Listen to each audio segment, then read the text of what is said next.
ମୋ ନାଁ କ'ଣ? ମୋ ନାଁ କାର୍ତ୍ତିକ ଚନ୍ଦ୍ର ସାହୁ। କ'ଣ ହେଇଛି ଘଟଣା? ଏଠି ଗତକାଲି ପ୍ରାୟ 9ଟା ସମୟ ହେବ ଏଠି ଜାଳ କରିବାକୁ ପାଟଦେଇ ନାମକ ଏକ ଲୋକ ଏଠିକି ଆସିଥିଲେ ଏବଂ ଏଠାରେ ମହୁମାଛିଙ୍କ ଆକ୍ରମଣ କିମ୍ବା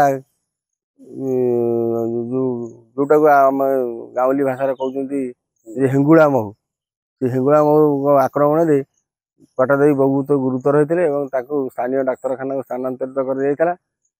ଆଉ ଆପରେ ସେ ଚିକିତ୍ସାଧୀନ ହୋଇ ଘରକୁ ଫେରିଥିଲେ ଏବଂ ରାତିରେ ଅସହ୍ୟ ଯନ୍ତ୍ରଣା ବା ବିନ୍ଧା ହେବାରୁ ସେ ଗତକାଲି ତାଙ୍କର ମୃତ୍ୟୁବରଣ ଘଟିଛି। ଆଉ ଏବଂ କିଛି ଦିନ ତଳେ ସ୍ଥାନୀୟ ଲୋକଙ୍କ କହିବା ଅନୁସାରେ ଏଠାରେ ମଧ୍ୟ ମହୁମାଛିଙ୍କ ଆକ୍ରମଣରେ ମଧ୍ୟ ଅନେକ ଲୋକ ଗୁରୁତର ହୋଇଥିଲେ ଏବଂ ସେ ନ ଜାଣିପାରି ଏଭଳି ଏକ ଅକାଣ୍ଡ ଅଶୋଭନୀୟ ଘଟଣା ଘଟିଛି ଆଉ।